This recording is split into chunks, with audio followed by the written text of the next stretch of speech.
The afternoon sun beat down on Greenfield Park as 12-year-old Marcus Johnson knelt to pet his neighbor's golden retriever, Buddy. Marcus had been walking Buddy for Mrs. Winters, the elderly woman who lived 3 doors down, for almost a year now.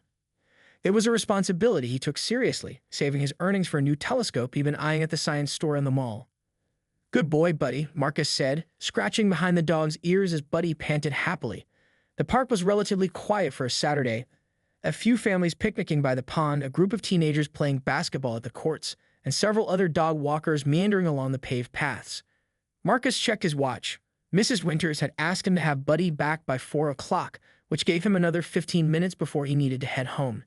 He unclipped a tennis ball from his belt loop and tossed it across the grassy field, watching as Buddy bounded after it with enthusiasm. "That's my dog.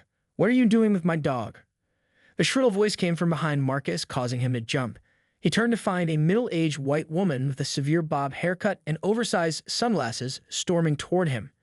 Her face was contorted with anger, her designer handbag swinging wildly from her arm. "Excuse me?" Marcus asked, confusion washing over him. Buddy returned with the tennis ball, dropping it at Marcus's feet before looking curiously at the woman. "I said," the woman repeated, her voice rising, "what are you doing with my dog?" "That's clearly my Bentley." Marcus shook his head, backing up slightly as the woman approached. "Ma'am, this is Buddy. He belongs to Mrs. Winters on Maple Street. I'm walking him for her." The woman's eyes narrowed behind her sunglasses. "Don't lie to me. I know what my dog looks like. You've stolen him, and I'm calling the police right now." Several nearby park-goers turned to watch the confrontation. Marcus felt his heart racing, a sick feeling spreading through his stomach. He'd heard about situations like this from his parents. They'd had the talk with him about how to handle encounters with people who might make assumptions about him because of his skin color. But he never thought it would happen while walking the neighbor's dog. "Please, ma'am," Marcus said, trying to keep his voice steady the way his father had taught him. "Buddy has been Mrs. Winters' dog for 6 years. I walk him 3 times a week. I have his leash with his name tag right here." He held up the blue leash with the bone-shaped tag that clearly read Buddy along with Mrs. Winters' phone number. The woman, whom other park regulars would later refer to as Karen in their social media posts, ignored the evidence. She lunged forward, grabbing Buddy's collar with one hand while shoving Marcus with the other. The force of her push sent the boy stumbling backward, landing hard on the ground. "Get away from my dog, you little thief," she shouted, her face flushed with anger. "I don't know what you people think you can get away with, but not with me." The impact knocked the wind out of Marcus momentarily. Tears welled in his eyes, not from pain, but from the humiliation and injustice of the situation. Buddy whined and pulled away from the woman, trying to return to Marcus's side. "Someone call the police," the woman yelled, looking around at the gathering crowd. "This boy is trying to steal my dog." Marcus slowly got to his feet, brushing dirt from his jeans. His mother's words echoed in his mind. Asterisk, stay calm. Don't escalate. Find an adult to help. Asterisk. He looked around desperately, hoping someone would intervene. That's when he spotted a familiar face approaching quickly from the direction of the basketball courts. Michael Washington, his best friend's father and a respected emergency room doctor at County General. Dr. Washington's expression was a mixture of concern and controlled anger as he took in the scene before him. "Marcus, are you all right?" Dr. Washington called out, quickening his pace. The woman turned to face the newcomer, still gripping Buddy's collar as the confused dog continued trying to pull away toward Marcus. "Thank goodness," she said to Dr. Washington, her tone suddenly switching to one of relief. "I caught this boy trying to steal my dog. Could you please call the police while I hold on to Bentley?" Dr. Washington's eyes narrowed as he reached Marcus's side, placing a protective hand on the boy's shoulder. "Ma'am," he said with the calm authority that had diffused countless tense situations in the ER, "I think there's been a misunderstanding here, and we're about to clear it up right now." Dr. Washington's presence changed the dynamic instantly. Standing at 6'2" with broad shoulders and the confident posture of someone accustomed to emergency situations, he commanded attention without raising his voice. "Ma'am, I know for a fact this is not your dog," Dr. Washington said firmly, his hand still resting protectively on Marcus's shoulder. "This is Buddy, who belongs to Eleanor Winters. Marcus here has been walking him for almost a year now." The woman's grip on Buddy's collar tightened, causing the dog to whimper. "And how would you know that? Are you in on this too?" Her voice had taken on a shrill quality that attracted even more attention from passersby. By now, a small crowd had gathered at a respectful distance, many with phones raised, recording the incident. Marcus noticed a couple of park regulars who had seen him walking Buddy countless times, their expressions a mixture of concern and indignation on his behalf. "I know because Eleanor Winters is my mother's best friend," Dr. Washington replied calmly. "I've known Buddy since he was a puppy, and I've known Marcus since he was a toddler. Now please let go of the dog before you hurt him."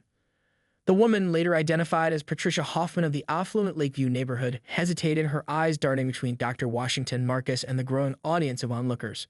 For a moment it seemed she might back down, but then her jaw set stubbornly. "Well, this dog looks exactly like my Bentley who went missing last week," insisted, though her voice had lost some of its earlier conviction. "And I find it very suspicious that he suddenly appears with this boy." Dr. Washington inhaled deeply, maintaining his composure with visible effort. "Mrs. Winters has owned Buddy for 6 years. Marcus has walked him regularly for nearly a year. There are dozens of people in this neighborhood who can confirm that. What evidence do you have that this is your dog?" "I don't need to prove anything to you," Patricia snapped, fumbling in her designer purse with a free hand. "I'm calling the police right now. They can sort this out." Marcus felt a twist of anxiety in his stomach. His parents had warned him about encounters with police, not because all officers were bad, they'd explained, but because misunderstandings could escalate quickly when bias entered the equation. He looked up at Dr. Washington, whose expression remained steady despite the tension evident in his jaw. "By all means, call them," Dr. Washington said with unexpected agreement. "In fact, I think that's an excellent idea. While we wait for them to arrive, I'll call Mrs. Winters so she can bring Buddy's registration papers and vaccination records." He pulled out his phone and dialed, putting the call on speaker. After 3 rings, an elderly woman's voice answered. "Hello, Michael. How are you, dear?" "I'm well, Mrs. Winters, but we have a situation at Greenfield Park," Dr. Washington explained. "There's a woman here who believes Buddy belongs to her. Marcus was walking him as usual, and this woman is insisting Buddy is her missing dog named Bentley." Mrs. Winters' confused voice came through clearly. "What? That's ridiculous. I've had Buddy since he was 8 weeks old. What's going on?" "The woman is calling the police," Dr. Washington continued. "Could you bring Buddy's papers to the park? And perhaps some photos of him as a puppy?" "Of course. I'll be there in 10 minutes. Poor Marcus. Is he all right?" Dr. Washington glanced at Marcus. "He's shaken up, but he's handling it with remarkable maturity." Patricia's face had begun to flush a deeper shade of red as she listened to the conversation. Her phone was still in her hand, but she hadn't dialed yet. A flicker of doubt crossed her features, quickly replaced by defensive anger. "That proves nothing," she insisted. "Anyone could claim to be the owner of the phone." From the gathered crowd, a woman in jogging attire stepped forward. "I've seen this boy walking that same golden retriever at least twice a week for months," she offered. "They always take the same route through the park." An elderly man with a cane nodded in agreement. "That's Eleanor Winters' dog, all right. I've known Eleanor for 20 years. She brings him to the senior center bingo nights sometimes." Patricia's grip on Buddy's collar had loosened slightly, and the dog took advantage of the opportunity to pull away, immediately returning to Marcus's side and pressing against his leg. The boy kneeled down to comfort the distressed animal, whispering reassurances as he gently stroked Buddy's head. Officer James Rodriguez approached the gathered crowd with the measured calm of a seasoned professional. At 34, he had served on the Greenfield police force for nearly a decade and had built a reputation as a fair-minded officer who prioritized de-escalation and community relations. "Good afternoon, folks," he said, scanning the scene. His expression brightened with recognition when he spotted Marcus and Dr. Washington. "Dr. Washington, Marcus, everything okay here?" Before either could respond, Patricia Hoffman stepped forward, adjusting her designer sunglasses and straightening her posture. "Officer, I'm so glad you're here," she said, her voice dripping with rehearsed distress. "I was walking through the park when I spotted my missing dog, Bentley, with this boy." She gestured dismissively toward Marcus. "When I tried to reclaim my property, this man intervened and prevented me from taking my dog home." Officer Rodriguez looked from Patricia to Marcus, who stood quietly next to Buddy, one hand resting gently on the dog's head. The golden retriever leaned against the boy's leg, tail wagging slowly. "Marcus has been walking that dog for Mrs. Winters for quite some time," Officer Rodriguez remarked. "I've seen them around the neighborhood myself." Patricia's mouth opened slightly in surprise before she quickly recovered. "Well, the dog was only stolen recently. Last Thursday, to be exact. I have his adoption papers at home." At that moment, Eleanor Winters made her way through the crowd. At 76, she moved slowly but with purpose, a manila folder clutched in one hand and her walking cane in the other. Though small in stature, her presence commanded attention, a retired high school principal who had educated half the neighborhood over her 40-year career. "Buddy," Mrs. Winters called, and the golden retriever's reaction was immediate. He barked joyfully, pulling away from Marcus and bounding toward the elderly woman. His entire body wiggled with excitement as he reached her, nearly knocking her off balance in his enthusiasm. Easy boy, Mrs. Winters laughed, steadying herself against Dr. Washington, who had moved quickly to her side. She looked up, her kind eyes hardening as they fell on Patricia. Now who's this woman claiming my buddy belongs to her? Officer Rodriguez stepped forward. Ma'am, I understand you have some documentation regarding the dog. Mrs. Winters nodded firmly, handing the manila folder to the officer.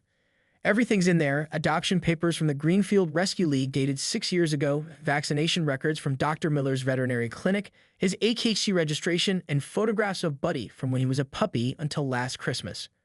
Patricia watched, her expression increasingly uncertain as Officer Rodriguez examined the documents.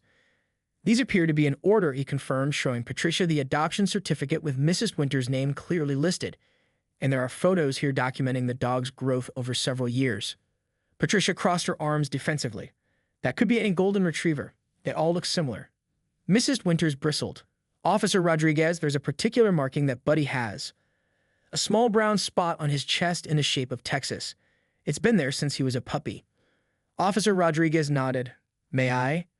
With Mrs. Winters' permission, he knelt down and gently parted Buddy's fur on his chest, revealing a distinctive brown patch. He then flipped through the folder to find a puppy photo that clearly showed the same marking. The marking matches the photos, Officer Rodriguez confirmed. Patricia shifted uncomfortably. Several onlookers had moved closer, murmuring among themselves. Someone in the crowd called out, I've seen Mrs. Winters walking that dog for years. Another voice added, yeah, and Marcus has been helping her since last summer. Officer Rodriguez turned to Patricia. Ma'am, do you have any photos of your missing dog on your phone? Any distinguishing features that might help identify him? Patricia clutched her handbag tighter. I don't carry photos of my pets on my phone. Her voice had lost its earlier confidence. What about a missing dog report? Officer Rodriguez pressed. Did you file one with animal control or the police department when your dog went missing last Thursday? I was planning to do that today, Patricia said weakly. A tall man in running clothes stepped forward from the crowd. Officer, I recorded most of what happened. He held up his phone. This woman shoved the boy to the ground before grabbing the dog. The kid didn't do anything to provoke her. Officer Rodriguez's expression turned serious. Ma'am, did you physically assault this minor? Patricia's face flushed. I certainly did not. I merely tried to reclaim my property. Dr. James Johnson and Dr. Aisha Johnson moved through the crowd with purposeful strides, their expressions a mixture of concern and controlled anger. Both prominent professionals, he a corporate attorney and she a neurosurgeon. They had built their careers on maintaining composure under pressure. Today, that composure was being severely tested. Marcus, Dr. Aisha called as they approached. Are you all right, sweetheart? Marcus nodded, though the emotional toll of the confrontation was evident in his eyes. I'm okay, Mom. Dr. Washington helped me and Mrs. Winters brought Buddy's papers. Dr. James Johnson extended his hand to Officer Rodriguez, whom he knew from community policing initiatives. James Johnson, Marcus's father. What happened here, officer? Officer Rodriguez provided a concise summary of events while Patricia Hoffman stood silently, her earlier bluster replaced by visible discomfort. The crowd had thinned somewhat, but many remained watching the scene unfold. We have multiple witnesses confirming that Ms. Hoffman physically assaulted your son while falsely accusing him of stealing a dog. Officer Rodriguez concluded. One witness has video evidence of the incident. Given the circumstances, you have the option to press charges. Dr. Aisha knelt beside Marcus, examining the scrape on his elbow from the fall. Did she hurt you anywhere else? She asked quietly. Just my elbow from when I fell, Marcus replied, and maybe my feelings a little. Dr. Aisha's jaw tightened, but she maintained her calm demeanor. Standing, she faced Patricia directly for the first time. Ms. Hoffman, she began, her voice level but carrying an unmistakable edge. I'd like to understand what made you so certain that Mrs. Winters' dog belonged to you. Patricia shifted uncomfortably under Dr. Aisha's steady gaze. The crowd had fallen silent, awaiting her response. I recently lost my dog, a golden retriever, Patricia stammered. It was very similar to that one. She gestured vaguely toward Buddy, who was now sitting contentedly at Mrs. Winters' feet. Similar enough to justify assaulting a 12-year-old child, Dr. James asked, his attorney's precision making the question sound like the beginning of a cross-examination. I didn't assault anyone, Patricia protested weakly. I was trying to prevent a theft. The man who had recorded the incident stepped forward. Would you like to see the video, he offered, holding out his phone to Officer Rodriguez. It clearly shows her shoving the boy to the ground. Officer Rodriguez reviewed the footage, then showed it to the Johnsons. The video captured Patricia's aggressive approach, her shoving Marcus to the ground, and her comment about you people. The racial undertone was unmistakable. Patricia's face had drained of color. I was upset about my missing dog. I didn't mean anything by it. Didn't mean anything by what exactly, Ms. Hoffman? Dr. James asked pointedly. Before Patricia could respond, an older couple approached from the direction of the parking lot. The man, tall with silver hair and wearing a polo shirt with the logo of an exclusive country club, looked bewildered. The woman beside him clutched a leash attached to a golden retriever that, indeed, bore a striking resemblance to Buddy. "Patricia," the man called. "What's going on?" "We found Bentley at the golf course. He must have slipped out through the garden gate." The crowd fell silent as Patricia Hoffman turned to face her husband and her actual dog. Her mouth opened and closed wordlessly, her carefully constructed narrative collapsing completely. "Richard," she finally managed. "I thought, that dog looks just like Bentley." Richard Hoffman looked from his wife to the gathered crowd, noting the police officer, the agitated witnesses, and the Johnson family standing protectively around their son. "Patricia, what have you done?" he asked quietly. Officer Rodriguez stepped forward. "Sir, your wife has falsely accused this young man of stealing a dog that wasn't hers, and in the process, she physically assaulted him. We have video evidence of the incident." Richard Hoffman's expression shifted from confusion to mortification. "Patricia, for God's sake." Dr. James Johnson cleared his throat. "Officer Rodriguez, may I have a word?" He led the officer a few steps away, speaking quietly but intently. After a brief discussion, they returned to the group. "Ms. Hoffman," Officer Rodriguez said formally, "you're facing potential charges of assault on a minor and filing a false police report. However, the Johnsons have expressed a willingness to consider an alternative resolution."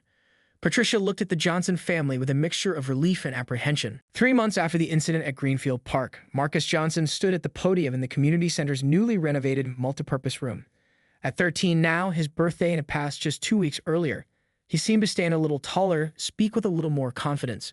Before him sat an audience of community members, local officials, and reporters from 2 regional newspapers. "Thank you all for coming today," Marcus began, his voice clear and steady. "When we started the Stand Together youth leadership program, we didn't expect it to grow this fast. But here we are with over 50 students enrolled and a waiting list for the fall session." The Stand Together program had been born from the incident at the park, a teen-led initiative focused on community building, conflict resolution, and addressing bias through education. The substantial donation from the Hoffman family had provided the initial funding, but the program had quickly attracted additional grants and community support. In the front row, Dr. Aisha and Dr. James Johnson watched their son with unmistakable pride. Beside them sat Mrs. Winters, Buddy resting contentedly at her feet. Dr. Washington was there too, along with Officer Rodriguez, who had become a regular mentor in the program. "When I was accused of stealing a dog, I was walking for my neighbor." Marcus continued, "It could have ended very differently. But because of the support of my community and the willingness of everyone involved to seek understanding, rather than just punishment, something positive emerged from a negative experience." From the middle of the audience, Patricia Hoffman listened intently. The past 3 months had been transformative for her in ways she never could have anticipated. The racial sensitivity workshops had initially felt like an unwelcome obligation, but somewhere around the 3rd session, something had clicked. She had begun to recognize patterns in her thinking, assumptions she'd never questioned, privileges she'd taken for granted. Her volunteer work at the senior center had proven equally eye-opening. Working alongside elderly residents of diverse backgrounds, hearing their stories, watching their interactions with the therapy dogs, including Buddy, who visited regularly with Mrs. Winters and Marcus, had softened something within her. Today, I'm excited to announce that the Stand Together program has received a matching grant from the Mayor's Youth Initiative, Marcus announced to enthusiastic applause. "This means we can expand to 3 more schools this fall." As the applause continued, Marcus made eye contact with Patricia and gave her a small nod. This had been agreed upon beforehand, an acknowledgement that her part in the day's proceedings was approaching. When the applause subsided, Marcus continued, "I'd like to invite Mrs. Patricia Hoffman to come up and share her perspective." A murmur rippled through the audience as Patricia rose and made her way to the podium. 3 months ago, this moment would have been unimaginable to her. Standing before a community she had offended, speaking openly about her failings. Yet here she was. "Thank you, Marcus," she began, her voice wavering slightly before finding its strength. 3 months ago, I made a terrible mistake. I let my assumptions and biases lead me to accuse an innocent young man of theft. I responded with aggression rather than reason. I used language that was hurtful and discriminatory. There's no excuse for my behavior that day." She paused, looking out at the diverse faces watching her, some skeptical, others encouraging. "The easy thing would have been for the Johnson family to press charges and walk away," she continued. "Instead, they challenged me to do the harder work of examining my prejudices and making amends. The workshops I've attended, the conversations I've had, the relationships I've built at the senior center, all of these have opened my eyes to realities I was privileged enough to ignore before. In the audience, Richard Hoffman watched his wife with a mixture of respect and wonder. Their marriage had been tested by the incident and its aftermath, particularly when the video had gone viral, leading to Richard facing uncomfortable questions at his law firm and their country club. But Patricia's genuine commitment to making amends had gradually earned back his respect and in some ways had strengthened their relationship. The Staying Together program that grew from this incident is doing vital work, Patricia continued. That's why today Richard and I are announcing an additional 3-year funding commitment to ensure its continued growth. This announcement was met with enthusiastic applause. Marcus exchanged surprised glances with his parents. This additional commitment hadn't been part of the agreed-upon amends.